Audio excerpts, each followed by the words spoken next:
Hvorfor er det, vores købmand, han ryster alle sine sodavand? Det gør han da heller ikke. Det er for at få brusen ud. Så bliver det jo helt flade sodavand. De kan Nej, brusen ligesom superbrusen. Fordi han er købmand. Nå, den var mega god. Ja. Den var kraftedeme god. Den er genial. Den var fandme god, den vits. Nu bliver det spændende at se, om Kasper Christensen har lyst til at stjæle den. De behøver ikke være særlig gode for, at Kasper Christensen han bøffer dem. Kan man godt få det ret liderligt over at tænke på.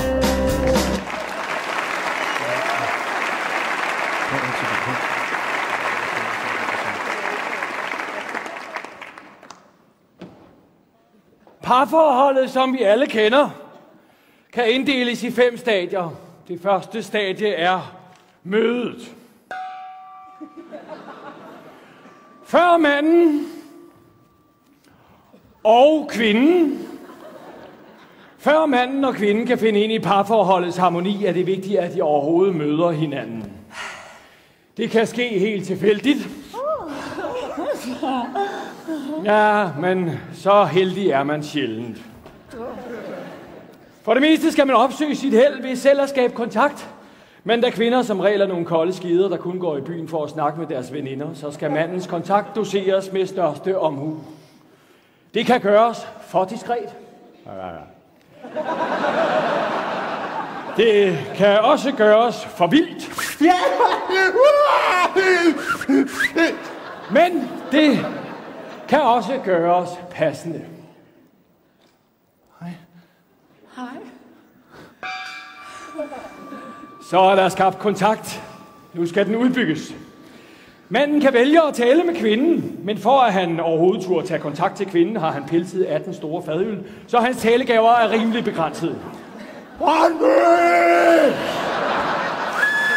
Så.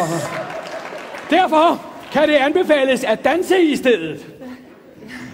Dansen er et smukt og komplekst paringsritual. Men da ingen kvinder bliver seksuelt tiltrukket af en mand, der danser, kan det anbefales at danse diskret.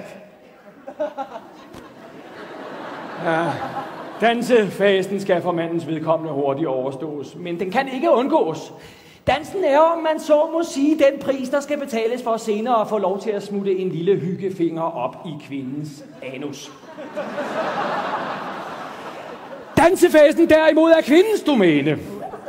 Her har hun mulighed for at pirre manden med sin raffinerede sensualitet. Men lad nu mere ved at overgøre det. Det kan også blive for meget. Alt for meget. Alt for meget. Stop. Nej. Jo. Okay. Nu er der så kommet det øjeblik, som der er skrevet sange og bøger om. Det er savnomspundne øjeblik, hvor de kigger hinanden dybt i øjnene. Og hun viser ham sine patter. Ej, det er pjat. Der er naturligvis tale om det første kys. Det kan gøres for diskret. Ja, men det kan også gøres helt passende.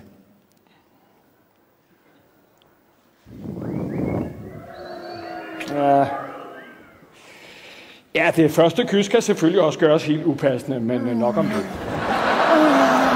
Så, ja, nok om det, sagde. Nok om det, blev der sagt. Ja, tak! Ja, tak! Ja, tak! Nu er mødet det har fundet sted, og vi er klar til stadie 2. Forelskelsen. Forelskelsen er en form for vanvidstilstand, som dog ser lidt forskellig ud fra manden til kvinden. Når man er forelsket, så synes man, den andens små vaner er yderst charmerende.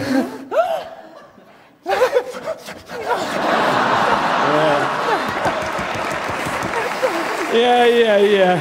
Og naturligvis har man masser af sex, når man er forelsket, og man har det alle vegne. Man har sex i køkkenet.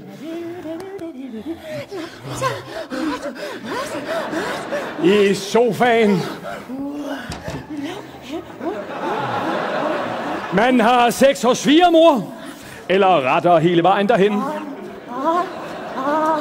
Og hos svigermor. Og hele vejen hjem.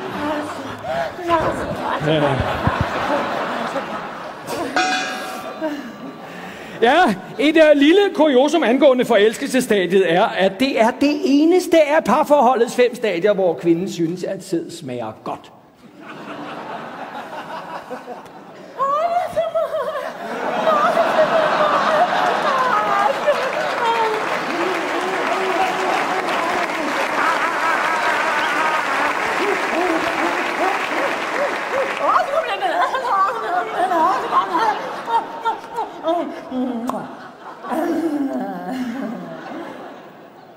Ja, men så efter forelskelsen kommer det 3. stadie. Hverdagen. Det er her, du for første gang rigtig ser, hvordan din elskede ser ud. Og når manden og kvinden keder sig allermest, så er det, at de beslutter sig for at lave børn.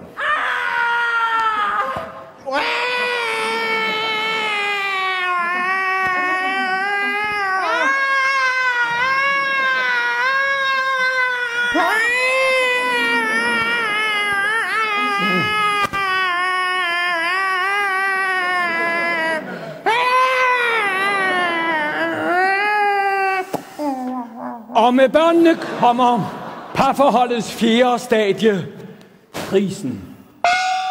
Sammen med krisen kommer lysten til at kigge sig om efter andre, som kan bringe lidt fest og farver ind i ens triste liv. Og pludselig har man en profil på, jeg knipper hvad så helst, punktum nu. Og så er det let at forfalde til utro.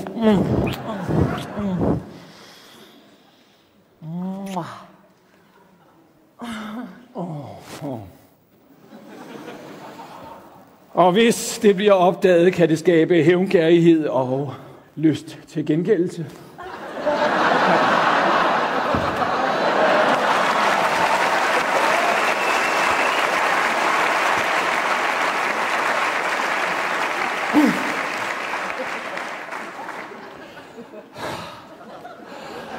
Nej, ellers sammen. Så er vi nået til parforholdets 5. og sidste stadie. Brudet. Det er her, hvor man siger tak for denne gang. Med respekt og forståelse. Kort sagt, man skilles som voksne mennesker. Yes! Ja.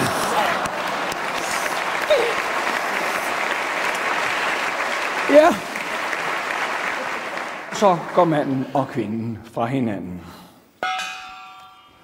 Med mindre man selvfølgelig tager sig sammen i et eller andet af de tidligere stadier og lader være med at være sådan en fucking lille egoistisk pattebarn, og i stedet brugte sine kræfter på at gøre sig bevidst, hvilken gave ens kærlighedsforhold er, og at lykken ikke nødvendigvis findes i en ny favn, for så vil brudet undgås, og I kunne leve lykkeligt til jeres dages ende.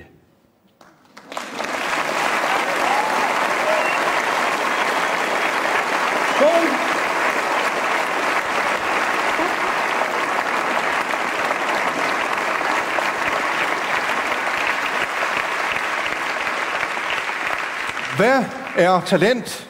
Her på Gallaen er talent defineret som en dygtig komiker, som endnu ikke har fået sit store, folkelige gennembrud, og som i den grad fortjener et skulderklap og et solidt og velment skub videre i den rigtige retning. Vi skal til Lækkerols talentpris, eller overrækkelsen af samme, og til at præsentere de nominerede kommer her 3 drenge, som dansk komik skylder rigtig, rigtig meget, så rigtig godt imod. Preben, Anders og Thomas, bedre kendt som Linje 3.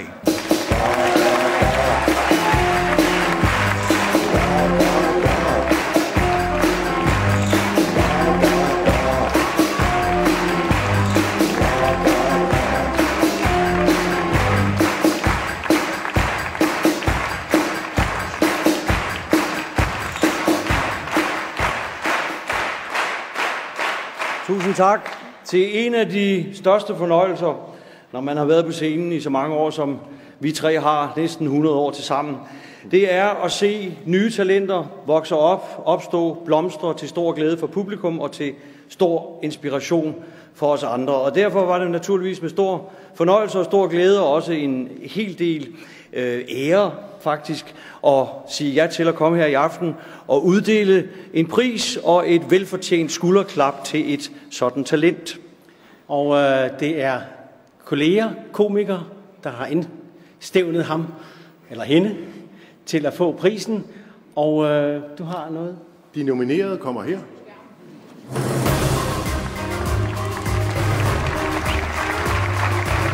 Infogruppen Specialklassen består af Kasper og Rasmus. Rasmus starter ud sammen med Kasper. Sidenhen tilslutter Kasper og Kasper, så Rasmus og Kasper. Kasper var som lille en højtråbende underholder. Det var Rasmus også. Senere finder han en mere stilfuld komik. Den anden Kasper var derimod mere til humor med kant. Det gælder også for den sidste Kasper. Sammen finder de dog hurtigt ud af, at hvis det skal være sjovt, så bliver man nødt til at smide tøjet. Tobias Dybvad er opvokset i Nordvest, lidt på Vesterbro, Herlev og Valby. Lille Tobias er i en tidlig alder ret sej. Som lille synes Tobias, at linje 3 af sagen, især Thomas Ejes parodier, fascinerer ham. Tobias starter sin egen komiktrio, hvor han også laver parodier. I 2002 kaster Tobias sig ud i det der stand-up, og ved siden af sælger han hjemmeis. Og håndtegnet? Ja, det giver ikke nogen mening. Morten Sørensen er fra Vejrup, årets landsby 2008. En af Mortens komiske helte er faderen Christian. De fik forresten en fin andenplads ved sæbekasseløbet til Vejrup Byfest. I en tidlig alder viser Morten sig som en sand entertainer. Han forstår, hvad der er sjovt, og hvad der er rigtig sjovt. Med vennen Daniel danner han sketchduen Ib og Ab. Morten er Ib, altså ham i den gule trøje. I 2006 går Morten solo og forsøger sig med stand-up. Torben Chris er fra den jyske by Give, tæt på det der Legoland. Som lille er det Torbens helt store drøm at blive en vaskeægte cowboy. Men han kunne også ret godt lide at fiske. Da Torben bliver lidt ældre, lader han håret gro, og det tiltrækker en helt ny type venner. Og snart flytter han i mandebofællesskabet Homogården. Det er der, de står og tisser op af her.